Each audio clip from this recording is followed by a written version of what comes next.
그 다음에 기타 포괄 손익 2개에 여기서는 3가지 있는데 우리가 봤던 거는 요거 하나 정도. 매도 가능 증권 평가 이익이 나면 여기에 플러스로, 손해가 나면 마이너스로 이렇게 왔다 갔다 하고 있으라는 얘기죠. 그래서 처분하는 시점에 저 평가 손익을 영업의 수익 비용에 가산하시면 되겠네요.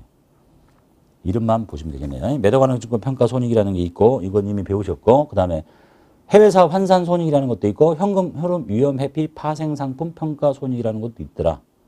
이거 우리가 배울 건 아니니까 이름만 보시면 되겠고요. 자, 그 다음에 이제 마지막으로 이익잉여금. 손익계산서에 보고된 손익과, 쉽게 말하면 여기가 이제 순이익이 여기가 적히는 거예요. 순이익.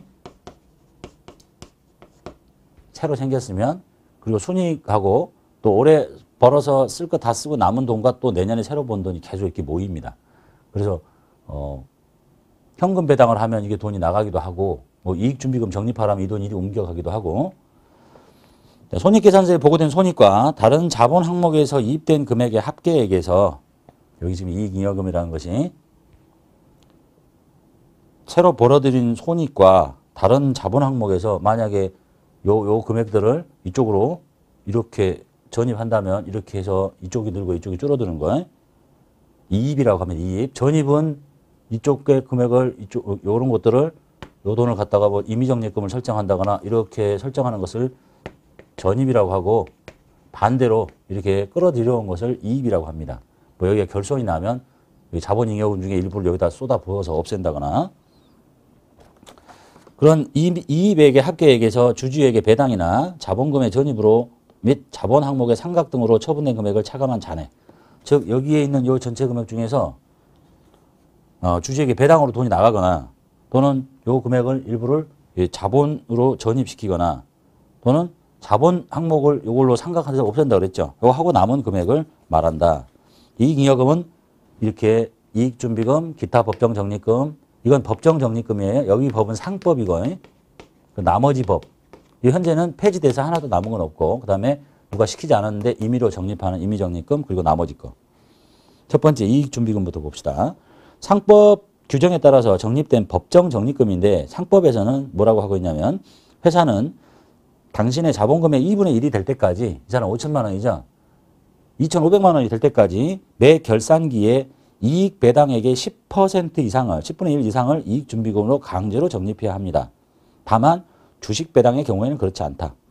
주식 배당 주는 경우에는 적립할 필요 없는데, 이익 배당액 중에서 그럼 나머지가 뭐예요? 금전 배당이겠죠, 대부분. 뭐 현물 배당도 있는데 그걸 합쳐서 이익 배당액인데, 주식 배당은 빼고 10분의 1 이상을 적립하래요. 그래서 적립된 이 이익준비금 어디다 쓸 거냐? 나중에 결손이 나면 이 돈으로 이렇게 메꿉니다. 결손 보전 또는 자본 전입, 이 돈을 이쪽으로 옮겨. 이게 뭐예요? 주식 숫자는 늘어나는데 돈 들어오는 건 없잖아. 이렇게 이 돈을 뜯어다 이렇게 옮기는 게 무상증자인 거예요. 돈 받고 이게 늘어나면 유상증자인데, 그 다음에 기타 법정 적립금은 폐지돼서 남은 게 없고요. 그렇다는 것만 봐두시면 되겠고, 기타 법정 적립금은 상법 이외의 기타 법령에 의해서 적립이 강제된 것으로 뭐 기업 합리화 적립금, 재무구조 개선 적립금이라고 예전에 있었는데 지금은 폐지돼서 남은 건 없습니다. 그 다음에 임의적립금은 법령이 아니라 회사가 임의적으로 일정한 목적을 위해서 정관 또는 주주총회의 결의에 의해서 이익의 전부를 적립합니다. 즉 돈이 여기에 쌓이면, 여기가 지금 배당이 가능한 돈이에요. 이 돈이 많이 있으면 배당을 달라고 하는 거예요. 근데 배당을 다 줘버리면 안 되니까 나중에 어떤 목적을 위해서 이 돈을 일부를 뜯어다가 이쪽으로 옮겨 놓습니다. 그러면 이제 배당할 재원은 좀 줄어들고 나중에 어떤 목적을 위해서 써야 되겠죠. 그래서 뭐 사업 확장 적립금, 뭐 감채 적립금, 배당 평균 적립금, 결손 보전 적립금, 진짜 아무 의미 없는 별도 적립금 등이 있더라. 뭐 사업을 확장하기 위해서, 뭐 사채를 갚기 위해서 감채, 배당을 평균적으로 주기 위해서, 그다음에 결손 보전 적립금은 뭐 광업 회사처럼 대규모 매몰 폭발 사고를 대비해서 뭐 이런 것들이 있다고만 받으시면 되겠네요. 그리고 남은 것이 이제 미처분 이익잉여금이겠네요. 기업이 벌어들인 이익 중에서 배당금이나 다른 잉여금으로 처분되지 않고 남아있는 이익잉여금으로서 당기 이익잉여금 처분 계산서상의 미처분 이익잉여금을 말합니다. 우리 이익잉여금 처분 계산서 보시면 이렇게 구조가 되어 있죠. 전기 2월 미처분 이익잉여금 당기 순이익, 그리고 요 두 개를 합쳐서 뭐라고 불러요? 미처분 이익 잉여금이라고 했죠. 요 금액이 바로 요 금액이다라는 얘기예요. 그리고 여기 처분 내역이 있고 이게 처분 내역이 나오면 이게 차기로 이월될 건데 요 금액이 아니라 이익잉여금 처분계산서상의 미처분 이익잉여금 재무상태표에 잉여금을 보고할 때 기업회계 기준에서 일반 기업회계 기준 뭐라 그러냐면 여기에 나오는 이 처분 권한은 누구한테 있냐면 주주들에게 있어요. 처분 권한이 주주들에 있기 때문에 이 주주총회는 언제 열어요?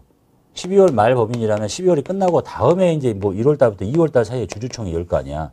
확정 권한이 여기 있는데 처분 내역을 바로 반영하지 말고 처분 전에 재무 상태를 보고하라고 했기 때문에 재무 상태표의 제일 끄트머리에 있는 요 금액이 잉여금 처분 계산서에 미처분 이익잉여금이다라고 표현하고 있는 겁니다. 그 다음에 손해가 나면 여기가 이제 음수가 되죠. 그럼 여기는 미처리 결손금이라고 합니다. 미처리 결손금. 결손이 생기면 내년에 이 장사가 잘 돼갖고 이익이 나면 이 마이너스가 플러스로 돌아설 수도 있는 거고 근데 너무 커. 그러면 이제 결손금을 이렇게 여기서부터 이렇게 순차적으로 요 돈으로 메꿉니다. 예전에 이게 결손 보전 순서라고 있었는데 지금은 그런 순서가 없기 때문에 아무거나 적립해도 된다 이렇게 보시면 되겠네요. 예전엔 이렇게 그다음에 요거 갖다 쓰고 요거 갖다 쓰고 요거 갖다 쓰고 이렇게 위에서부터 아래로 했었는데 결손 보전의 순서는 상법상에서 지워졌기 때문에 그냥 아무거나 메꾸면 된다라고 보시면 되겠네요.